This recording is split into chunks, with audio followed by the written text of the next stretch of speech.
Bom dia, boa tarde ou boa noite para você que está ouvindo. Eu sou a Daniela Rebelo e apresento o Cenário Político no Política em Cena.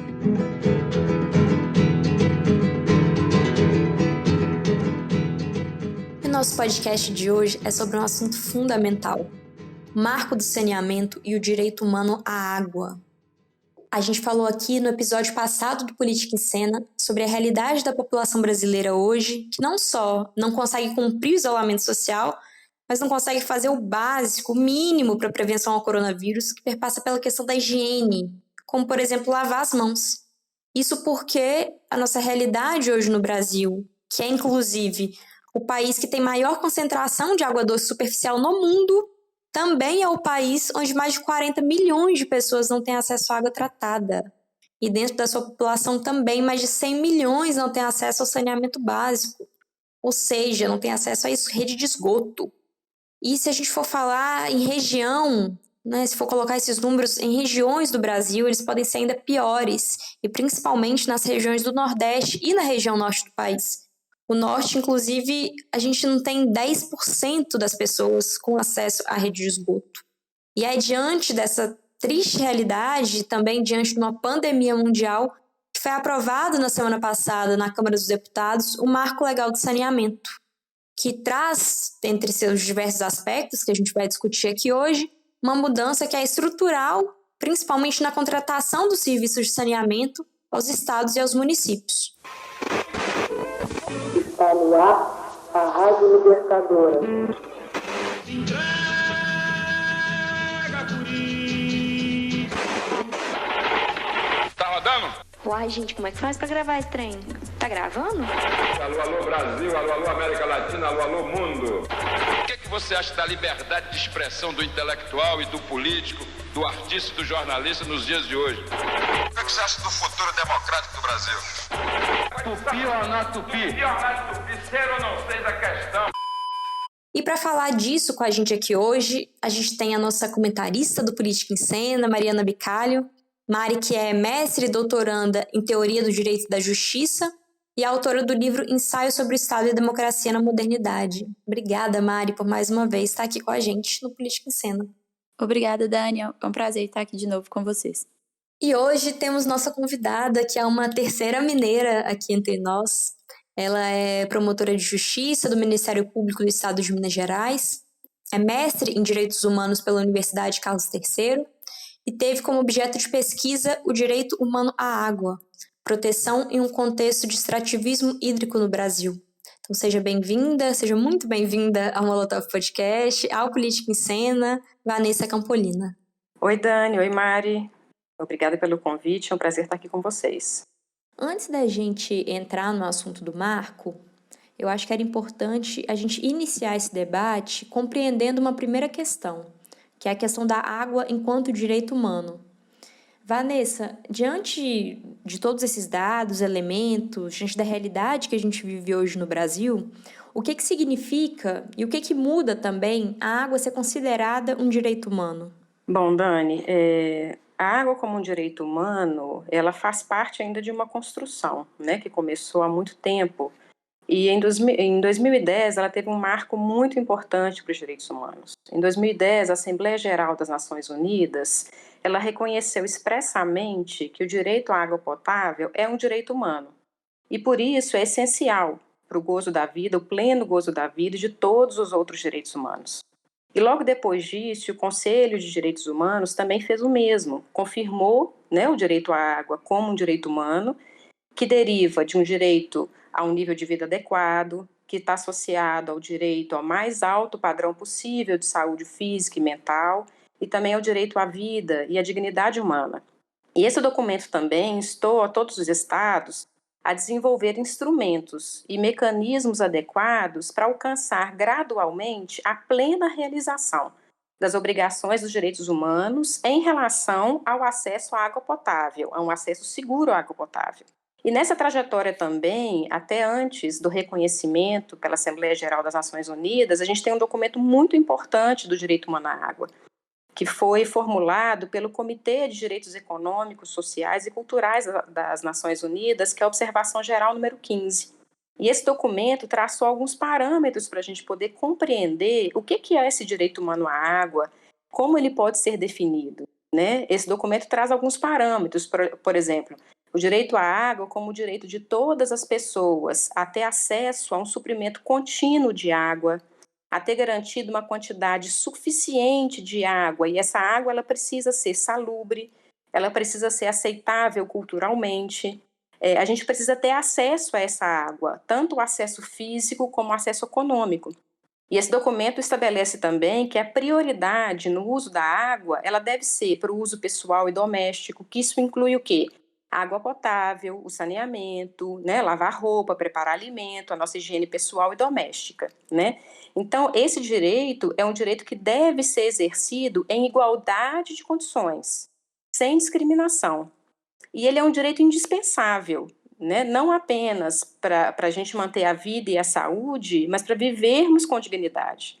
E também um direito que é uma condição prévia para que a gente possa realizar outros direitos humanos. E a importância desse reconhecimento, né? Por que é importante a água ser reconhecida como um direito humano? Primeiro porque ela não pode ser tratada como uma mercadoria e nem como uma caridade ou uma assistência. Não, ela é um direito que precisa ser exercido e que nós podemos exigir como direito. E por ser um direito humano, ele se sustenta nos fundamentos gerais de direitos humanos, como, por exemplo, a dignidade da pessoa humana, a solidariedade, a igualdade, a liberdade, e ele também se rege por princípios importantes de direitos humanos, como a igualdade e não discriminação, como o direito à informação, a participação livre, ativa, uma participação significativa da comunidade, prestação de contas, e a obrigação de uma realização progressiva. E o Estado tem que realizar esse direito com o máximo de recursos disponíveis, né? Então, isso é um pouco do que eu posso colocar do que é o direito à água como um direito humano. Agora vamos falar sobre esse marco legal. O relator do projeto, que é o Tasso Gereissati, do PSDB do Ceará, apresenta que o Estado não tem recurso suficiente para cobrir a necessidade dos estados e municípios brasileiros. Esse está sendo um discurso muito usado pelos defensores do marco, inclusive pautado dessa maneira também pela grande mídia.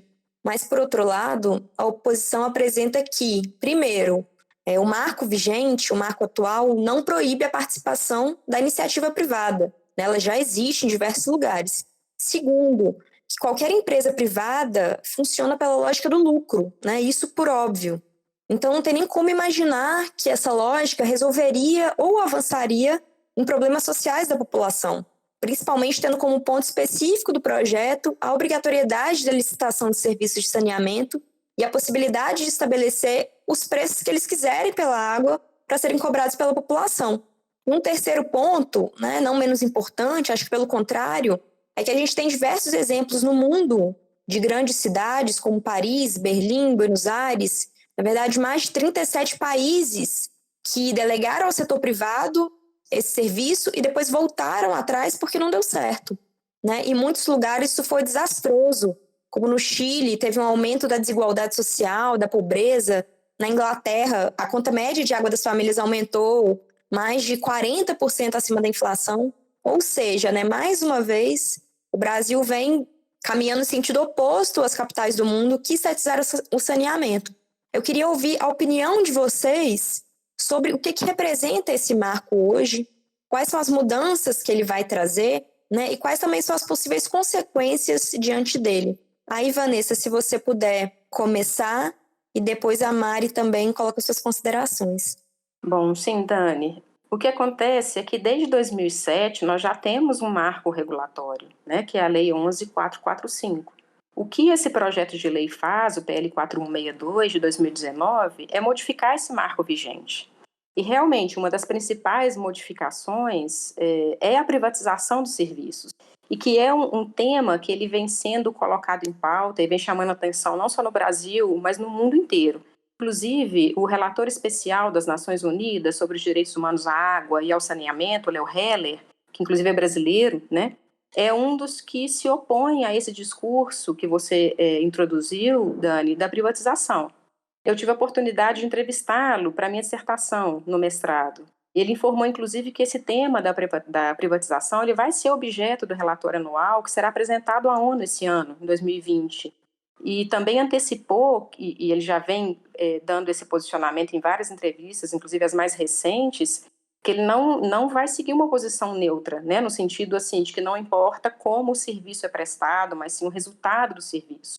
Isso porque os impactos dessa política de privatização, eles são sentidos principalmente pela parte da população que é mais pobre, que tem menos acesso ao serviço, e também pela população que vive em área rural.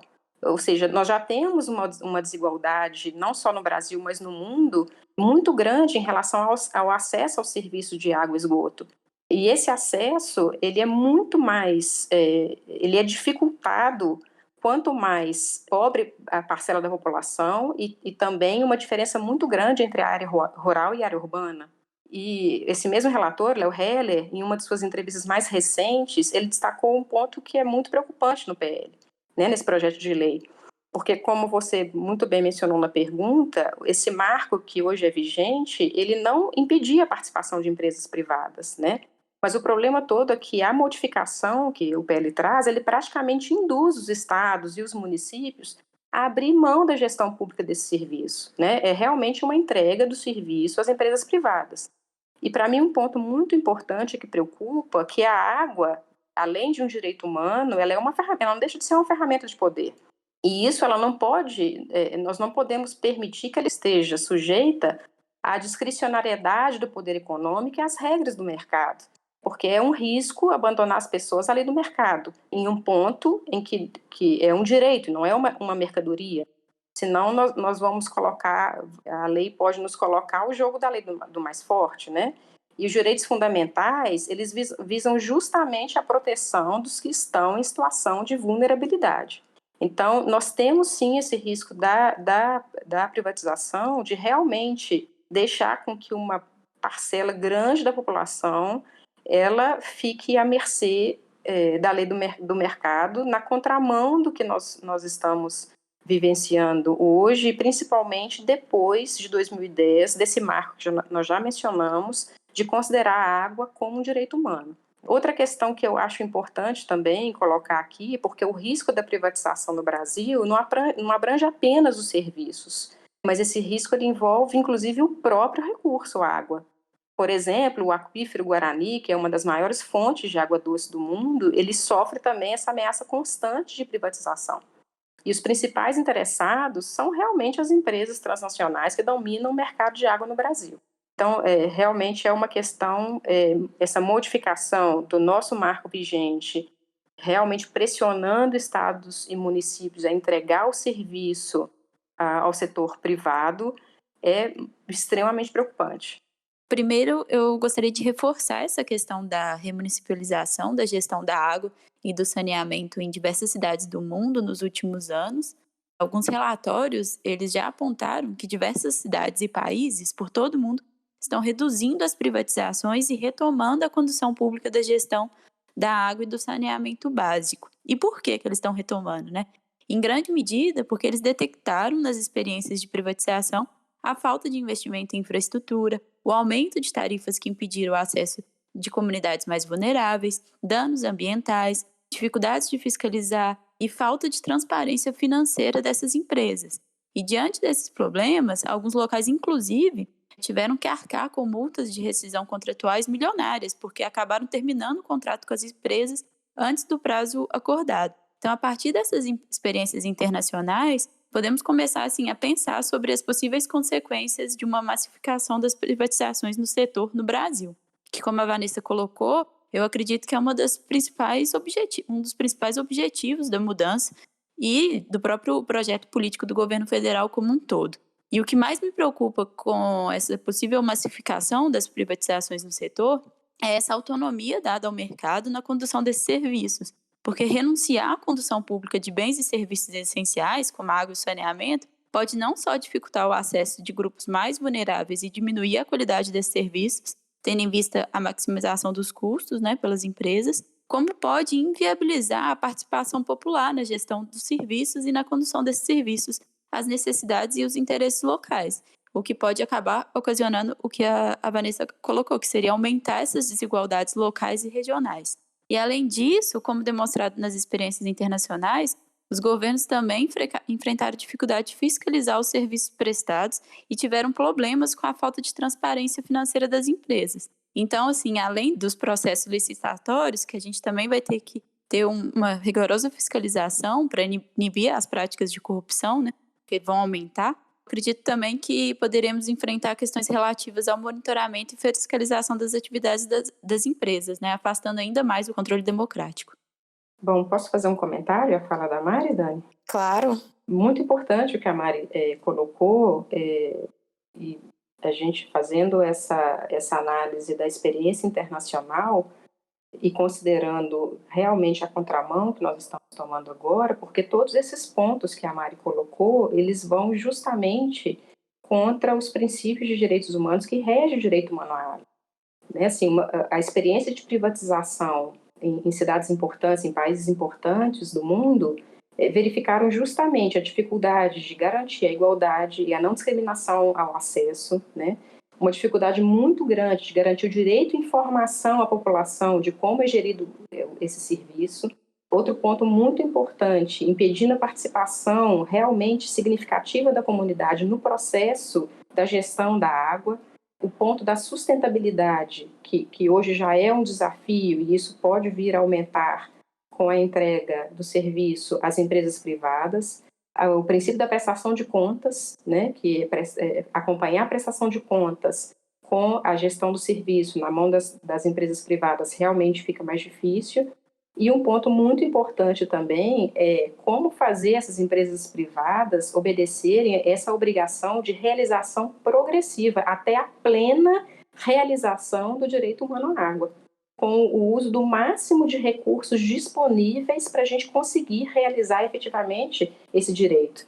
A plena realização é isso, é que todos, sem discriminação, tenham acesso ao serviço. Né? Então, eu acho que esses princípios que hoje regem o direito humano à água, será muito mais dificultoso cumpri-los se o serviço for colocado totalmente nas mãos das empresas privadas, como pretende o PL. Perfeito. E para a gente finalizar aqui também, e discutir também sobre algumas perspectivas, quais seriam, poderiam ser as alternativas para a gente caminhar na ampliação do acesso à água, ao saneamento da população, tendo em vista que isso é um objetivo, claro, mundial, mas tendo em vista também que isso é colocar em prática um direito básico, um direito fundamental, que é também, como já foi colocado aqui, um direito à dignidade humana. Bom, primeiramente, Dani, eu acredito que esse não é um tema que pode se furtar à discussão pública. Né? Esse PL ele não foi debatido da maneira que deveria. A sociedade ela precisa ser ouvida e participar dessa discussão para uma possível modificação desse marco normativo do saneamento. Né? Ele precisa ser debatido. Ele poderia ser, inclusive, ou deveria ser, inclusive, objeto de consulta popular, né? Seja por um plebiscito ou um referendo, porque nós estamos falando de água, que é de domínio público, de um serviço público essencial. Então, esse debate ele precisa acontecer. E eu realmente, nesse processo aí, eu sinto que ele não foi respeitado. E, em segundo lugar, eu acredito que nós temos uma urgência de reconhecer explicitamente a água como um direito fundamental na nossa Constituição Federal de 88. Hoje, salvo engano, tramita no Congresso Nacional 3 propostas de emendas constitucionais para esse reconhecimento, para fazer o reconhecimento da água como um direito fundamental de maneira explícita. E talvez, se isso tivesse ocorrido, nós estaríamos aí discutindo outras questões, né, na modificação do marco atual. Talvez não teria ocorrido dessa forma como está ocorrendo hoje, né? Praticamente essa obrigatoriedade de privatização do serviço. E esse reconhecimento da água na Constituição é muito importante, porque, por exemplo, eu considero um risco para o direito humano à água que o Brasil privilegie a propriedade no seu catálogo de direitos fundamentais e mantenha a água à mercê de outros interesses, né, que não são aqueles que garantem a preservação da vida, que garantem a preservação de uma vida digna das pessoas. E além desse risco, se formos aí acompanhar o histórico do Brasil, nós vemos também que existe uma conduta contraditória do país, inclusive perante a comunidade internacional. E por que eu digo isso? Porque nós temos uma Constituição que privilegia os direitos fundamentais. Isso é certo, a Constituição de 88 ela é uma Constituição que trouxe um marco muito forte de direitos fundamentais, especialmente direitos sociais, culturais e econômicos. E o Brasil também ele ratificou tratados internacionais de direitos humanos que reconhecem o direito humano à água. O Brasil protagonizou conferências, fóruns internacionais que exigiram o reconhecimento da água como um direito humano. E, por outro lado, vem se recusando a reconhecer explicitamente a água como um direito fundamental na sua Constituição e agora, com essa modificação do marco, praticamente uma indução à privatização do serviço público. Então, eu acredito que esses são alguns passos aí que poderíamos dar que impulsariam a democratização da água e não a sua privatização. Sem dúvida. Mari? Bem, eu concordo muito com o que a Vanessa falou, sobretudo sobre a discussão. Eu acho que não teve um debate público à altura dessas mudanças, que foram mudanças muito fortes, na legislação anterior, estruturais. Então, eu acredito que deveria ter tido minimamente um debate público maior, uma participação popular maior nessas discussões, o que não teve. E, claro, ao contrário do que está sendo proposto, eu acredito que é papel do Estado conduzir essas políticas em conjunto com formas avançadas de participação popular, tendo em vista que, como foi bem colocado, se trata de direitos comuns a todos, que não pode ser convertido em simples mercadorias, sob pena dele se tornar acessível a pouquíssimas pessoas. Então, ampliar esse acesso à água e ao saneamento requer também conseguir manter uma continuidade de políticas públicas no setor, que eu acho que ainda não é uma realidade, e que pressupõe também melhorar a fiscalização dos serviços prestados hoje e desenvolver novos arranjos institucionais que permitam uma melhor atuação dos gestores na área. E além dessa melhoria da gestão pública, a gente precisa urgentemente investir em obras de despoluição de rios e nascentes e criar programas voltados para as crises hídricas que a gente já sofre. E também acho que a gente deve nos preocupar com os conflitos em torno da água que têm se intensificado nos últimos tempos, Aqui em Minas, por exemplo, nós vivenciamos diversos conflitos decorrentes da atuação tanto de mineradoras como de outras empresas. Cidades como Brumadinho, Mariana, Congonhas, Itabirito, por exemplo, sofrem com a contaminação por sedimentos que escapam das barragens de rejeito e contaminam as águas das regiões e essas águas que são utilizadas tanto para consumo quanto para cultivo. E hoje a gente já sabe também que esses riscos dessas empresas não são apenas de contaminação, mas de falta de água. Diversos moradores e movimentos sociais já vêm denunciando a falta de água nessas regiões, como Itabirito, por exemplo, que além da mineração, sofre com a atuação de outras empresas como a Coca-Cola. Biólogos da Associação Mineira de Defesa do Ambiente, por exemplo, constataram a secagem de diversas nascentes desde a chegada da empresa. Então, garantir a água e o saneamento para todos vai muito além da simples prestação de serviço e da privatização, Requer também fiscalizar, monitorar e responsabilizar a atuação dessas empresas hoje no Brasil e, sobretudo, cobrar uma atuação mais responsável tanto no âmbito ambiental quanto social. E isso só é possível através do Estado, com o amparo da comunidade e por meio de políticas públicas verdadeiramente democráticas de gestão e fiscalização. Bom, Mari, você tocou num ponto muito importante em relação ao direito humano à água e que nós vivenciamos aqui em Minas Gerais, que é a questão do extrativismo. Nós somos um estado de extração mineral e junto com esse extrativismo de minério, nós temos um problema muito grande que é o extrativismo hídrico, o extrativismo de água. Porque tão importante quanto o minério é a água para essa forma de extração mineral. E no meu trabalho eu pude constatar que o extrativismo hídrico ele afeta diretamente as fontes de água, tanto as fontes de água superficial quanto subterrânea. E justamente por afetar essas fontes de água, que são as que garantem o nosso exercício do direito humano à água, afeta diretamente os estándares essenciais do direito humano à água, que nós já falamos aqui, que é a disponibilidade de água, a acessibilidade, a qualidade, Essa água ser aceitável, ser acessível economicamente. E também os efeitos desse extrativismo no direito humano à água são muito sérios e vêm sendo estudados. Inclusive, foi objeto de um relatório de 2019 do relator especial das Nações Unidas sobre o direito humano à água e saneamento, Leo Heller, né? E esse relatório ele destaca esses efeitos que eles vão desde a apropriação da água, a alteração da água, a sobreexplotação, a sua contaminação, né, o esgotamento de fontes hídricas, a falta de respeito da prioridade da água, que deveria ser para o uso pessoal e doméstico, e acaba sendo destinada para o uso industrial. Nós percebemos também uma descontinuidade do serviço e uma diminuição na quantidade e no fornecimento contínuo da água para o consumo humano. Se percebe também uma exclusão da população do acesso à fonte de água que seria mais próxima de sua casa, onde a pessoa vive. E isso pode gerar uma dependência de fontes alternativas de água que muitas vezes não são seguras ou que são menos aceitáveis, como, por exemplo, a água engarrafada.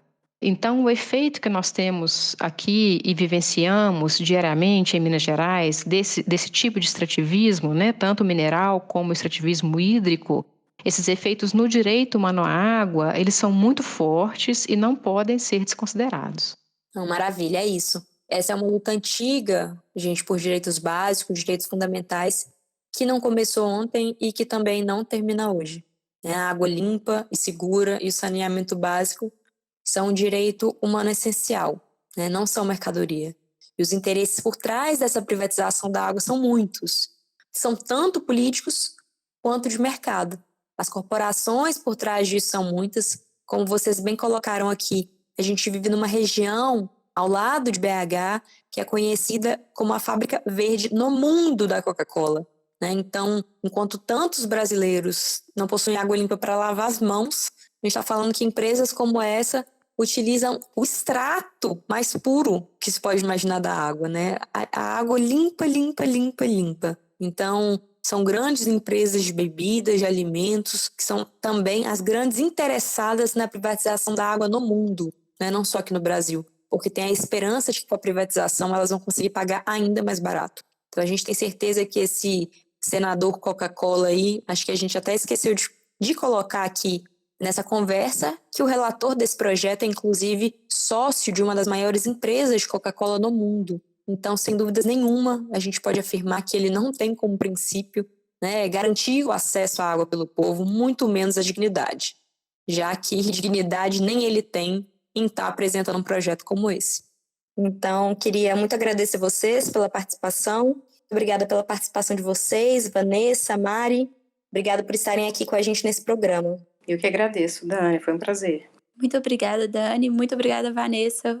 Foi um prazer estar aqui com vocês hoje. Então, a gente encerra aqui esse episódio do Política em Cena. Queria mais uma vez agradecer a vocês por estarem aqui com a gente, por terem contribuído com esse debate tão importante, tão fundamental e tão essencial, principalmente nesse momento que a gente está vivendo agora, que é um tema urgente, um tema básico, que é do direito humano à água. E para além do Política em Cena, a gente tem mais vários outros programas que abordam questões teóricas, filosóficas, análises internacionais, aqui no Molotov Podcast. Então, obrigada a você que está ouvindo a gente aqui. Para não perder nada, siga nossos canais, acompanhe a gente nas redes sociais. Muito obrigada e até a próxima. Vou contar uma história, na verdade é imaginação. Abra bem os seus olhos pra enxergar com